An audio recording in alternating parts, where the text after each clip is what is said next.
Wow, look at this press conference, huh? What's up, gang? So, Everybody's in town already, huh?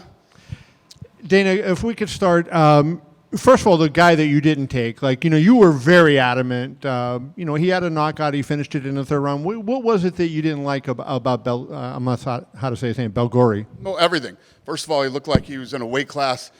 How they're in the same weight class is beyond me. He was 11-1 favorite.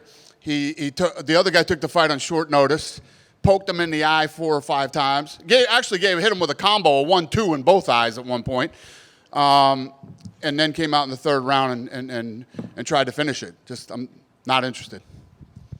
And then Josias, right?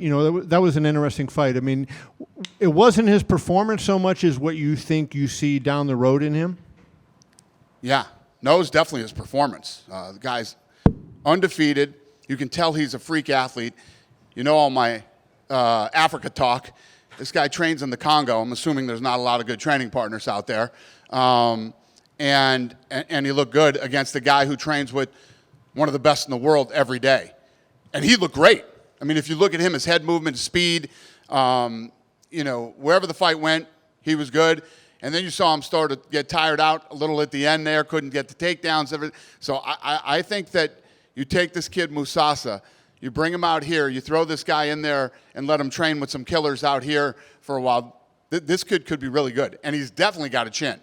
Do you give the other kid, since you thought he won and you said you thought he had potential, do you bring him back and put him on another show? Yeah, I could see him coming back. I mean, the kid's 9-1 now.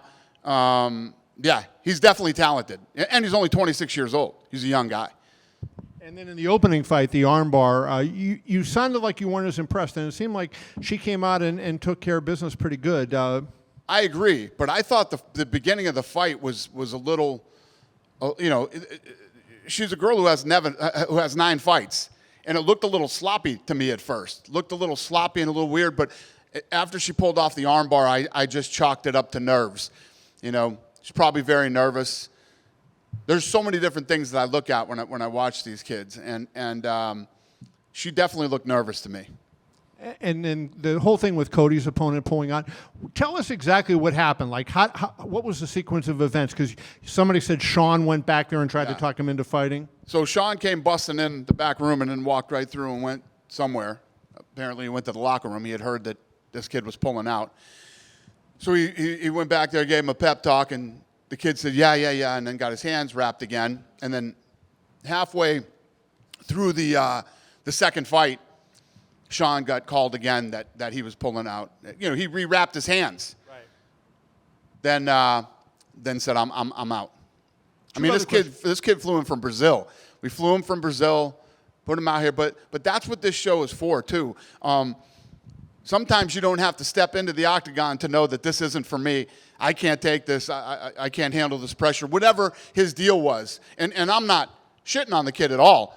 Listen, it happens. You show up here and, it's real. I mean, when you come here and you're 9-0 or you're this and that, and then the guy that you're fighting is also 9-0. And a lot of these kids have hype on them already. You get here and you realize it's not for you. I would rather have that happen here than an event, a UFC event. 2 other questions I wanted to ask you. You're going to do the show Saturday in 1080p. Have you ever given thought to doing 4K? A 4K fight card? No. Is it just too much to? Well, I don't know yet. I mean, listen. As technology continues to get better, who knows? Okay. And then just, the $23 million, you said tonight that it was a sellout. So the $23 million, what does that milestone mean for you? Because I think that's, $6 million more than your previous record. Boxing has had those kind of gates, for a long time. So for you to hit past the 20 million mark for the first time, what's the significance of that? Yeah. It's a big deal, especially on a fight like this. But yeah, you know me. I love to break records. So this is going to be the biggest gate we've ever done in the history of the company, and the most pre-buys on pay-per-view ever too. People buying the event the week before the week of the event. So as we continue to get closer to Saturday, I'm sure we'll be breaking more records. Dana, you talk about nerves on this show, right? Do you ever notice that compared to the UFC, guys in here have adrenaline dumps more often? You see them start more tentatively. Do you notice that when you watch these fights? Sometimes. In some of the fights I do, and some you do not. I mean, some of the kids just come in here and deliver. But those are things we look at when we're looking at, the talent and whether we like them, whether we're going to sign them. There's so many different little things we look at, but that's definitely one of them. But it's absolutely normal for that to happen. And I can't believe that it doesn't happen more. Yeah. Do you almost sometimes think you're kind of seeing some of these guys almost at their worst, right? You can tell the nerves are getting to them. They still pull off the performance. So when they get more and more used to it, you're expecting maybe double the athlete that you get to see in here. Yeah, just like the Ultimate Fighter, I like the fact that they get to get in here and feel the pressure and all the things that come along with coming and performing in here. And I'm sure they're still going to get it in their first fight in the UFC, but this definitely helps. Unless, like the old days, we would take these kids straight out of these small fights and bring them into the UFC. Now you get to get in here and not only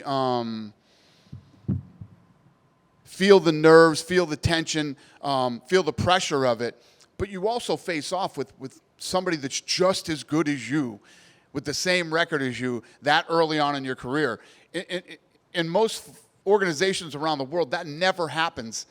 A 9-0 fighting a 7-0 or an 8-0 or 9-0. It just doesn't happen. It gives you another level of confidence when you get through the Contender Series. And, like last weekend, we keep talking about her, but, look at the amount of followers she has right now, the money she made. It's you can come in here and change everything in one night. And for us, now when she comes and fights in the UFC, everybody already knows her, and she's got a great story, and, it's huge. When something like this happens to Cody Steele's opponent where he pulls out in the back, right? So obviously you see him, this isn't for him. But then you look at Cody and he takes his wraps off. Then he's told the fight's back on. He has to get back in the mode, get his hand wraps again. And he doesn't miss a beat. He just gets it and does it. Do you see that and respect that? I think he was a big reason why the kid cut his hand wraps off. You know what I mean? Obviously, his reputation preceded him and, made this guy. And apparently, this kid has a real record, and he apparently beat, Pereira. So fascinating, but. Yeah, so this Saturday, obviously the Sphere show, you've done a lot of media ahead of it. Now, with just sort of days to go, I'm sure there's last-minute rehearsals and stuff. What would you describe your emotions at? Is it excitement to finally show everyone you can back up what you've been saying? Is it nerves like, oh, shit, I hope nothing goes wrong? What are the emotions like heading into Saturday? I'm pretty cool right now. Everything's there.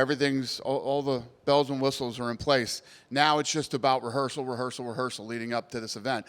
And normally, when you change something in your production, right, you would rehearse it, you do it that night, and then you figure out, we didn't like this, we like that, and you start to make tweaks.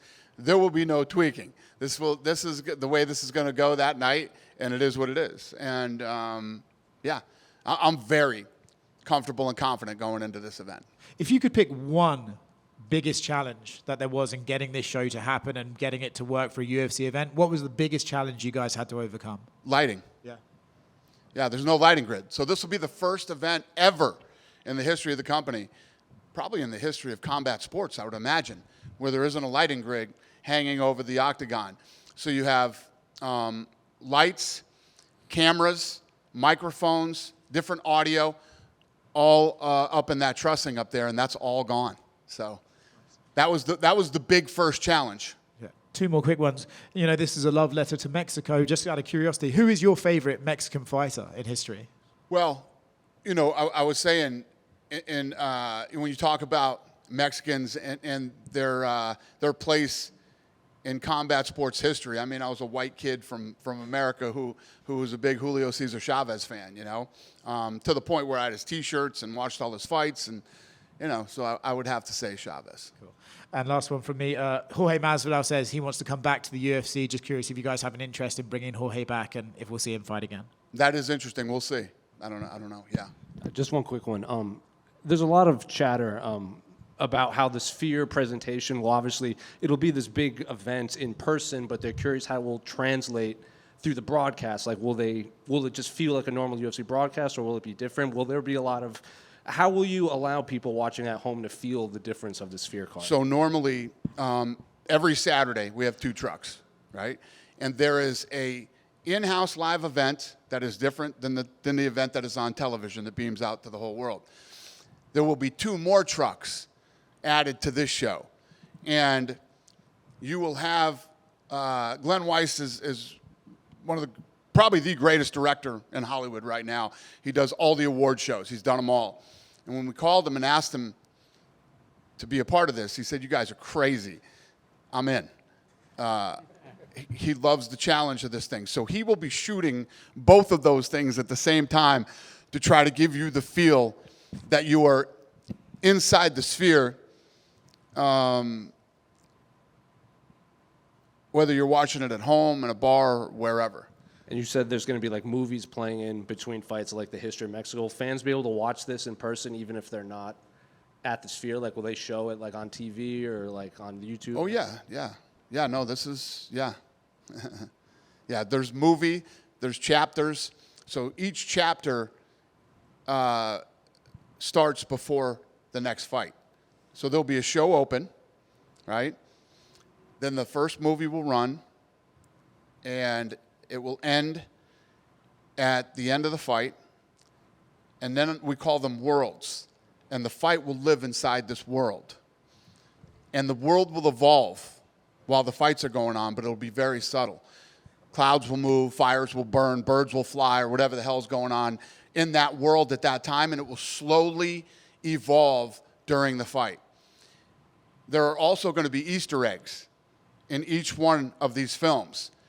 And we're working it out with legal right now. But what I want to do, if somebody can find all the Easter eggs, they'll give you $25,000. And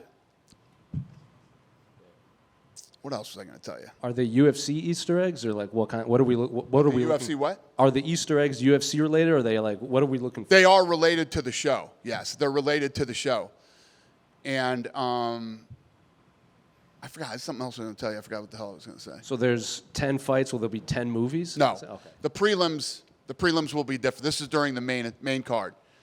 Yeah. So throughout the night, the show will progress throughout the night. When you show the movies on TV, are you going to just show them like I'm watching the movie, or are you going to show them from inside the Sphere as if you're watching the movie from inside the Sphere? That's up to people that are way more creative than me. That's Weiss. These guys, that's what the stuff that these guys have to figure out. And the big question is, you know, how does this work? When I was at the Sphere watching the U2 show,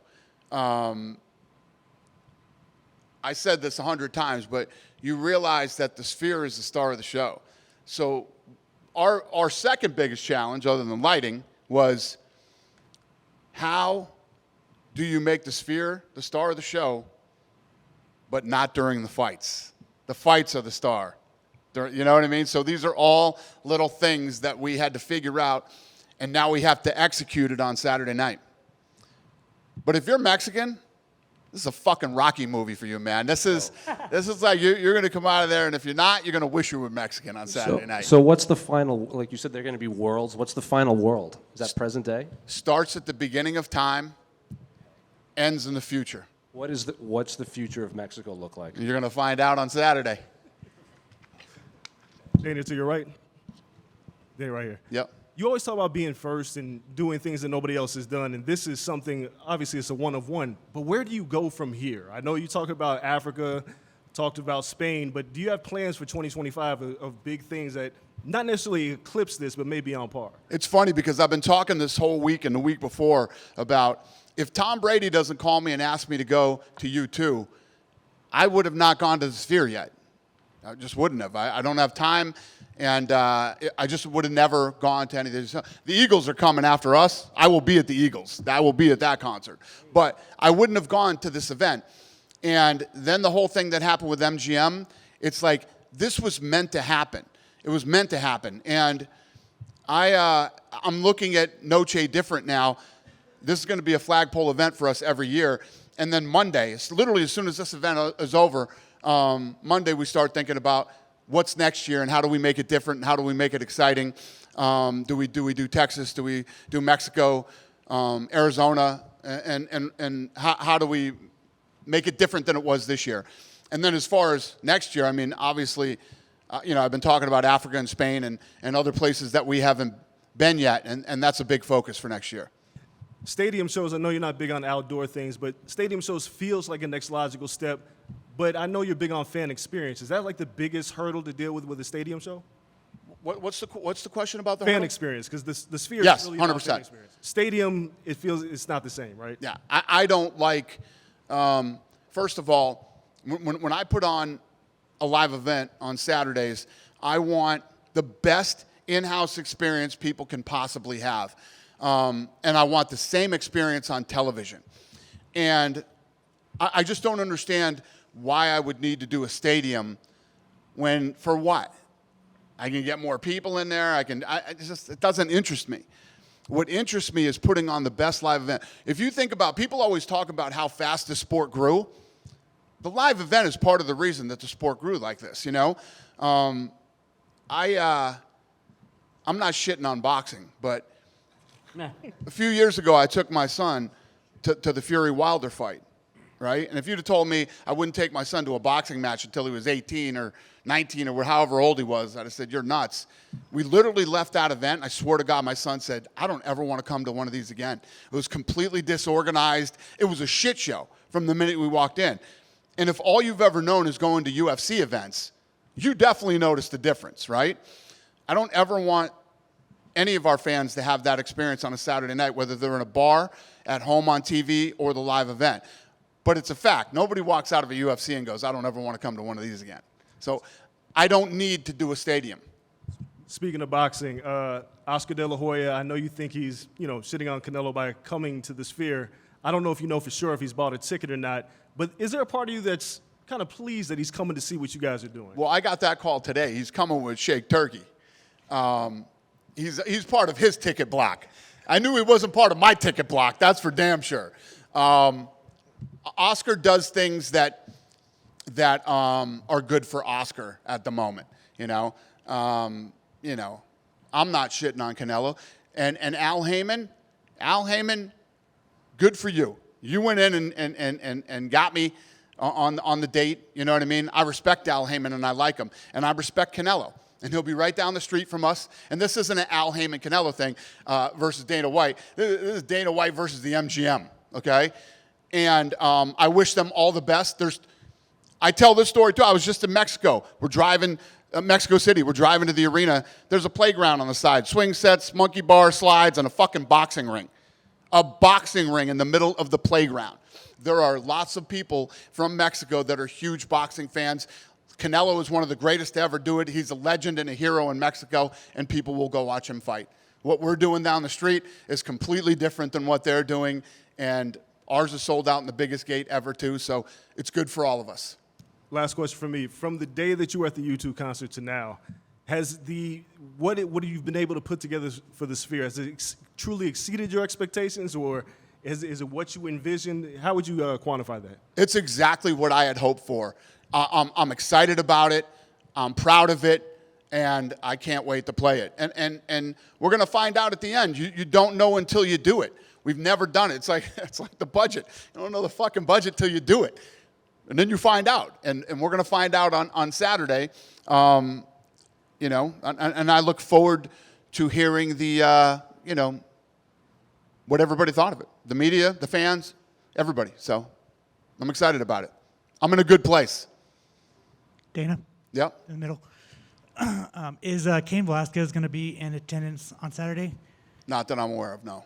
And then if Sean O'Malley goes out there and knocks Merab out, is there a chance for him to just leapfrog and become the biggest star in the UFC? Because everybody will be watching this show. It will be viral. Everybody in the world is going to watch this. Is there a chance that he crosses over and becomes that guy?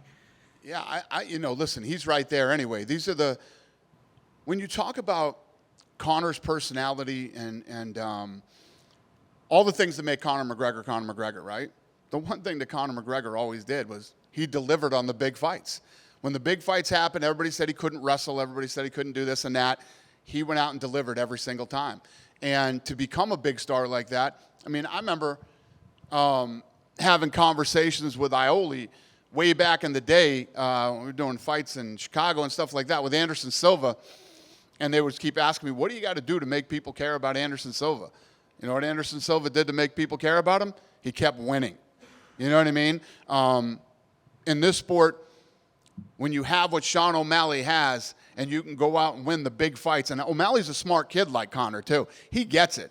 I don't know if you saw him on First Take today, but he gets it.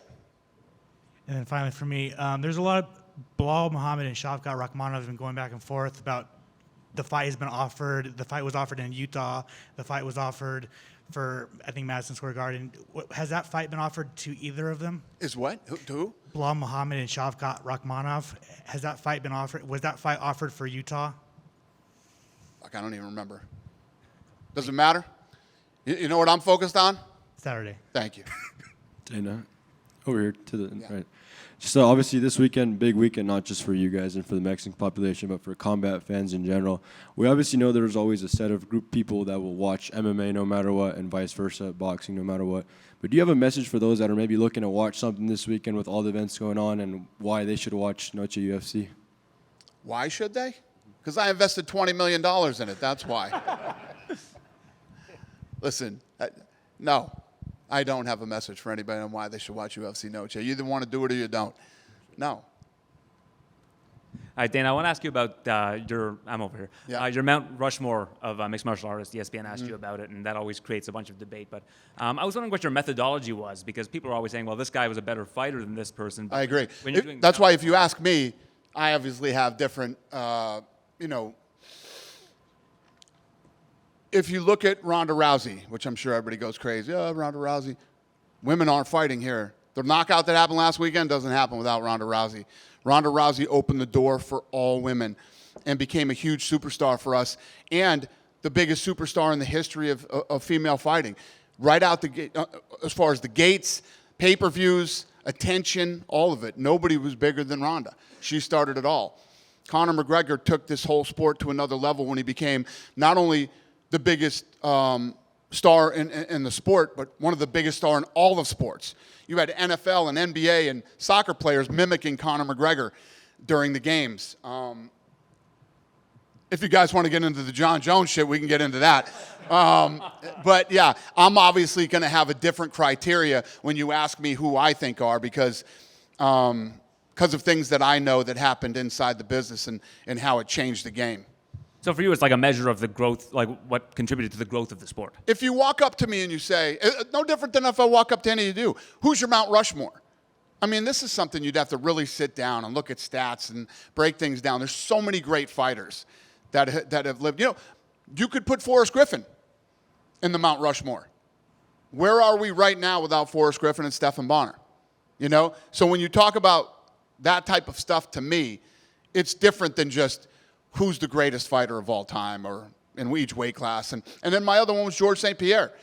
At that time, in the evolution of this company, right? When you think back, anybody who was around, a lot of people weren't around then, but the people who were, when you went up to Canada with Georges St-Pierre, I'll never forget the time that we were up there. I literally got stuck on a corner. I'm not kidding you, thousands of people. That's when I was tweeting tickets. Remember those days? When I had video blogs and was tweeting tickets? We literally almost got killed up there one day. And by killed, I mean like trampled by people looking for tickets. How big that was up there at that time was absolutely insane. And it was all Georges St-Pierre. Yeah, you mentioned not doing stadium shows. That was one of the times. 100%. That too. You're absolutely right.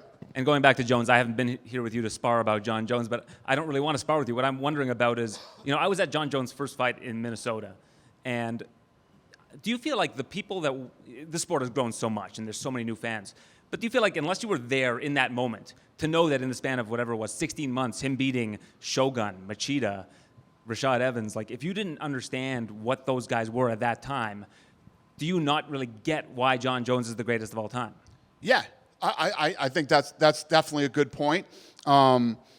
But numbers don't lie, and what this guy has done and what he's accomplished and what he's achieved. And like I said, it's not like, John and I have had the best relationship. And, when you talk about guys who helped elevate the company and the sport and everything else, you can't deny that John Jones is the greatest of all time.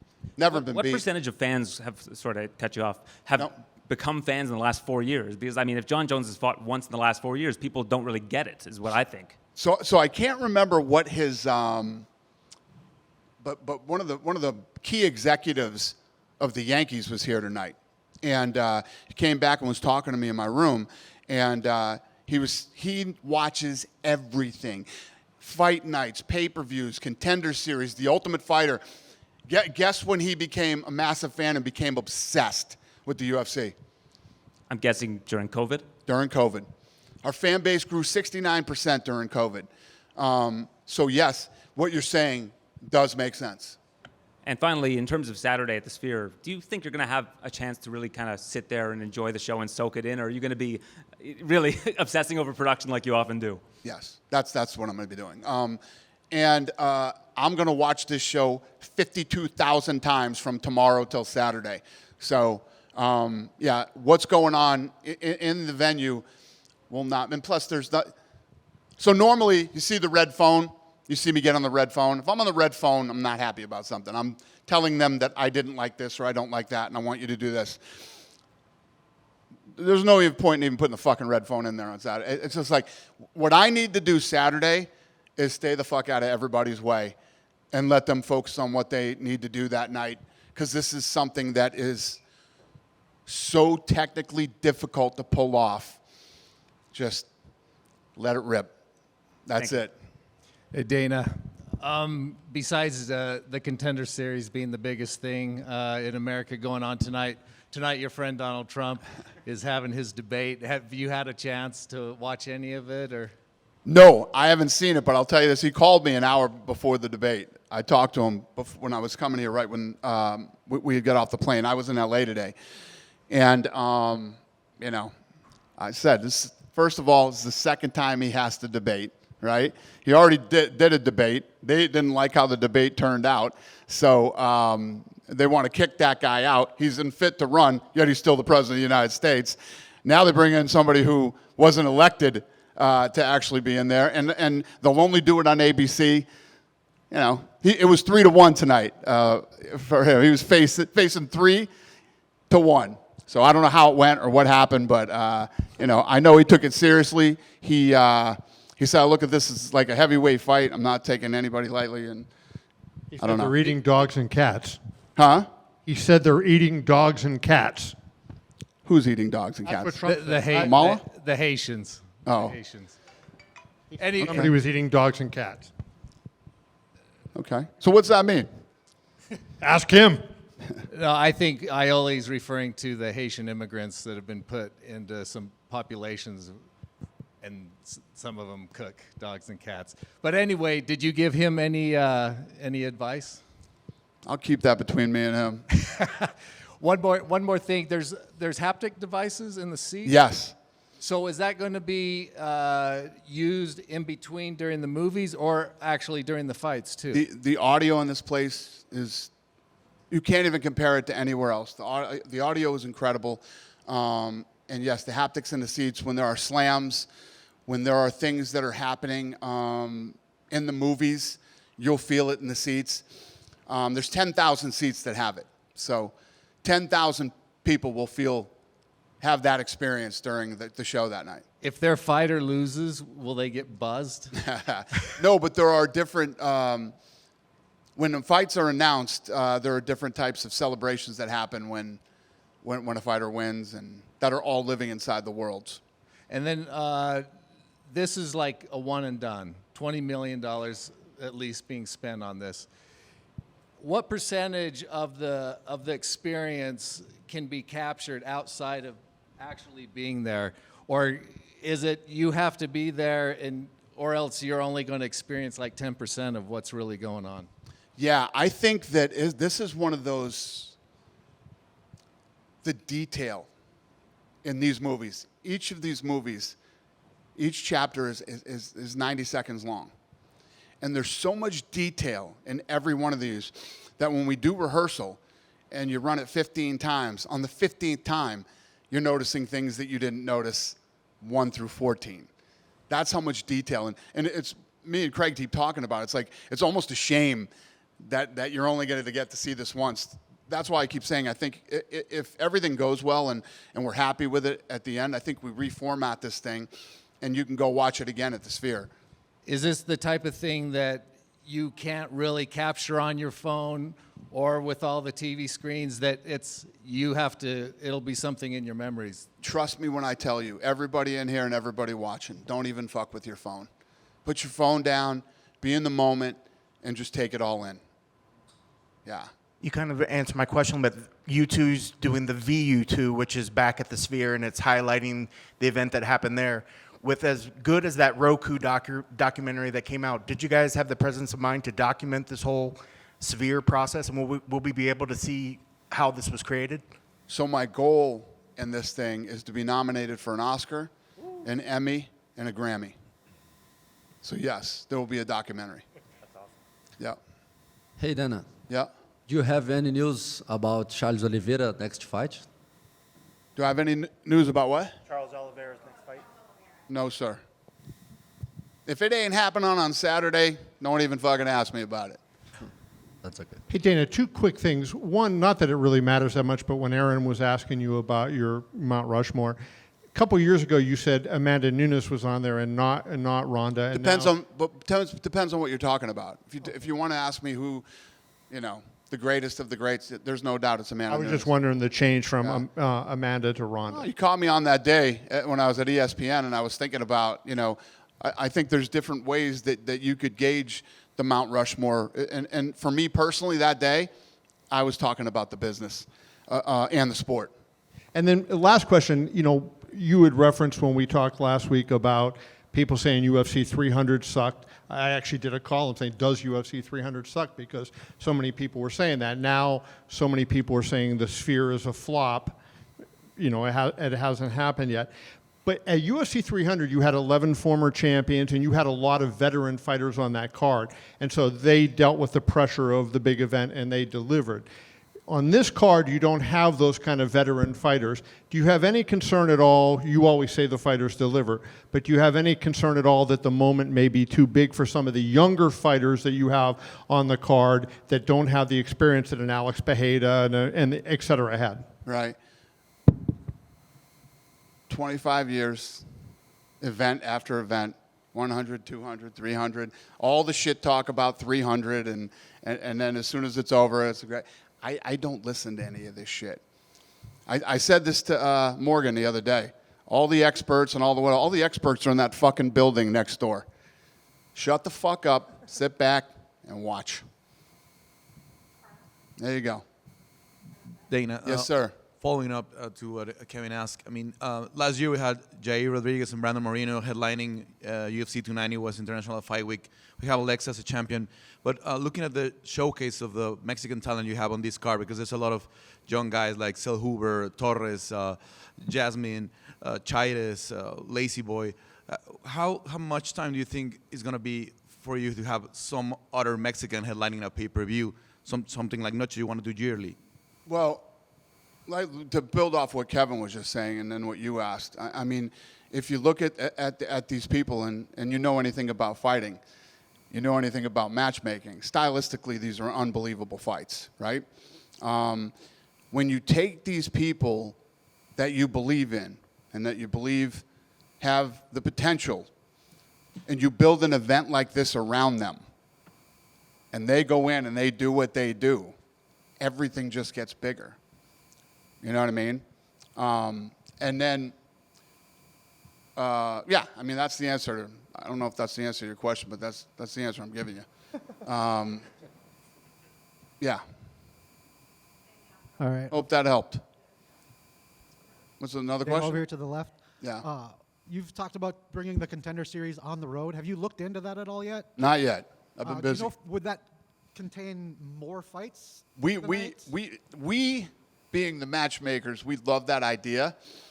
They, being the production people, probably do not.